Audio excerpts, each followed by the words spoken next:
Welcome, friends. So about a week ago, we did a sticky toffee pudding recipe, and I sort of tongue-in-cheek joked that that recipe was actually Canadian and not British at all, even though it's the quintessential British dessert.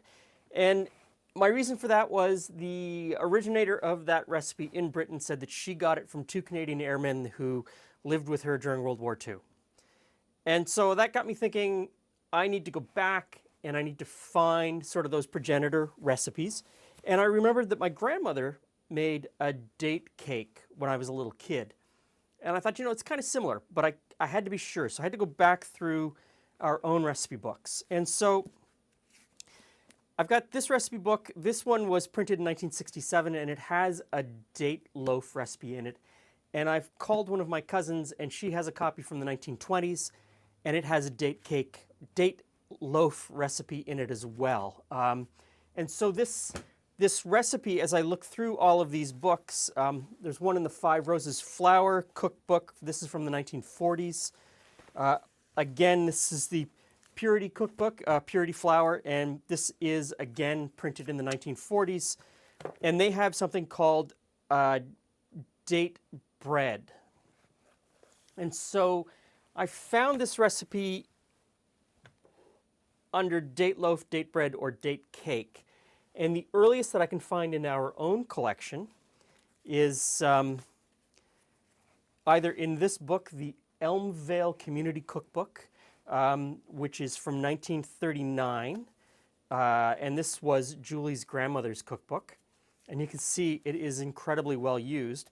And I really like these community cookbooks because the recipes from the people that lived in Elmvale, they would submit them, they'd go into the cookbook. And so there are 5 or 6 recipes in this book for exactly the same date loaf or date bread. And it was called a different thing depending on who made it. And the recipes are all very similar, but not the same. And you can see sort of how families took things and made it their own. This one is from the Stainer Sun. It's called My Favorite Recipe, and it's dated 1938. Again, it was Julie's grandmother's book. And it has in it something called Date Versatile. And I'll do some close-ups for you. And so the Date Versatile recipe is essentially the same as the sticky toffee pudding recipe that we did last week. There are a couple of differences. It only uses white sugar instead of a mix of white and brown. It doesn't use molasses, or in the case of British cookbooks, treacle. But really what I find most interesting at the end is that it says it may be sliced and used as an unfrosted cake or as a pudding with a hard sauce. And so a hard sauce is pretty much the same as that toffee sauce that we made last week. It is very, very similar. So I'm going to take this recipe from 1938 and we're going to make this cake. So into the dates, I'm putting baking soda, and I've got about a cup of boiling water that I'm going to pour over top.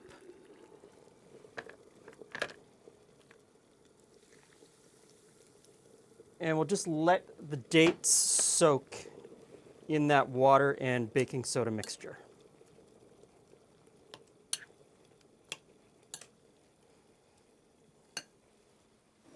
Next, we cream together the sugar and the butter.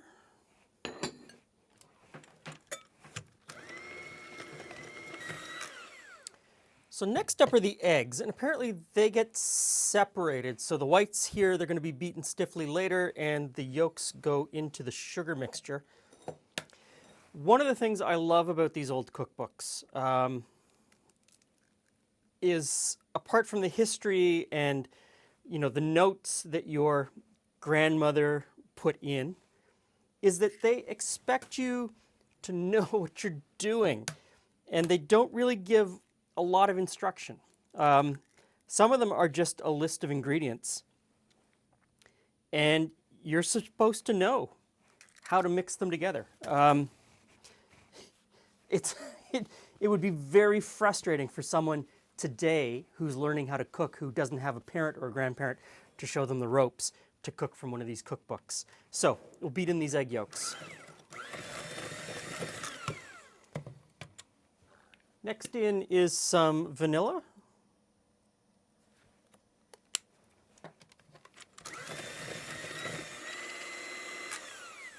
Okay, so these beaters are done.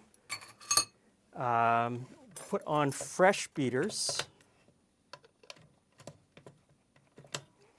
And we'll whip up the egg whites.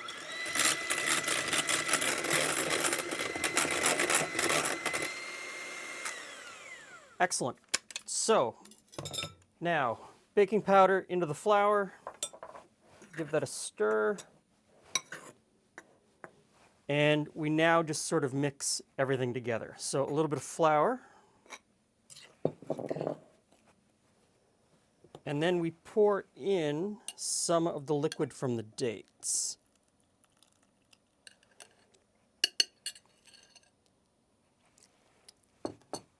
And then we just mix back and forth between that water and the flour.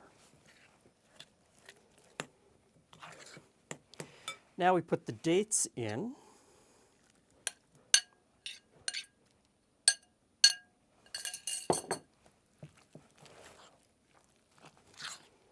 Once the dates are stirred in, we fold in the egg whites, which could be a little bit difficult because this is a pretty thick batter, and they've asked me to beat the egg whites until they're stiff and dry, which doesn't fold particularly well.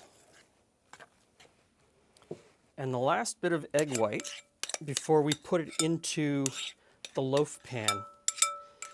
And one of the things I find really interesting about all of these recipes is that in some of the recipes, they say to bake it in individual baking powder tins. So the little tins that the baking powder came in, and I think that's kind of cool because that's 1930s, rural Ontario, can do, just use what you've got. Nothing fancy, which is kind of why I'm just using a spoon. So, loaf pan, even though I'm going to use a non-stick loaf pan. We just get it all in there.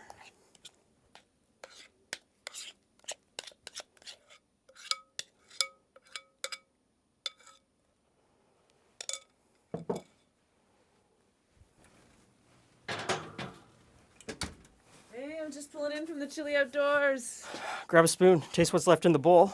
This goes on for 1¼ hours. Hey Siri, give me 1 hour and 15 minutes on the timer.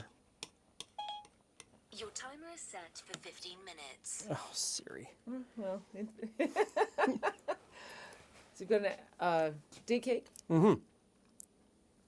Yeah. It's going to taste exactly the same as the sticky toffee pudding. Well, that's essentially what date cake is. Yeah. Okay, so 1 hour and 15 minutes, and we'll give this a taste.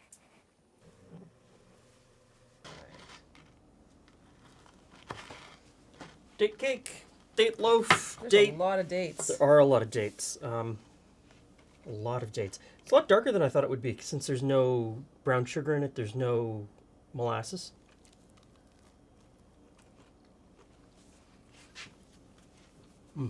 That's wonderful. So the dark color, I'm assuming, comes from the date water. From the date water, yeah. It's very moist. Incredibly moist, yeah. I was worried that it was overcooked, and it is a little overcooked. 1938.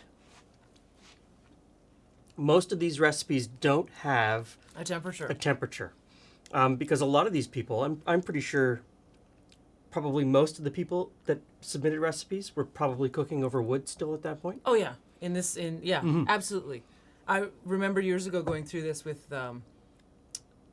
Mrs. O and saying, what is this quick oven, good oven? Yeah. And so she went through it with me. So which Yeah. is how I understand what those terms mean. Because rural Ontario, 1938. Probably not every farm had electricity. Oh no, we didn't have electricity until the 50s. No indoor Our plumbing, farm, probably yeah. for a lot of people. I mean, so And Mrs. O still cooked on her wood fire. I remember that when I was a child. So yeah. So, as much as I say this is the starting point for sticky toffee pudding, I think it really is. The flavor is fantastic. This recipe said to serve it with a hard sauce. I didn't make the hard sauce. You can though. You can. I don't think it needs it. Really, I don't think it needs it, but you can make a hard sauce to go with it, which is the toffee sauce from the sticky toffee pudding recipe. And in going through these books, There are lots of versions of these. there's lots of versions of this, and I really like the idea of cooking it in the little individual tins. Oh, the baking soda tins. That's Yeah. funny because in my family there's a few of those that are prized possessions that were my grandmother's, and so it's like who has those? Who has those? It's always the question: who has those? I want those.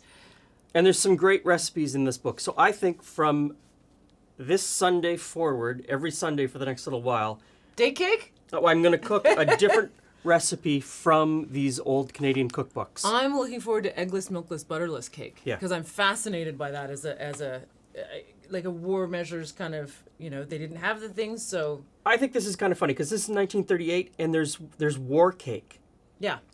which means it's First World War Yes, cake. it's First World War cake, yes. We always think of it as Second World War cake. It is First World War cake.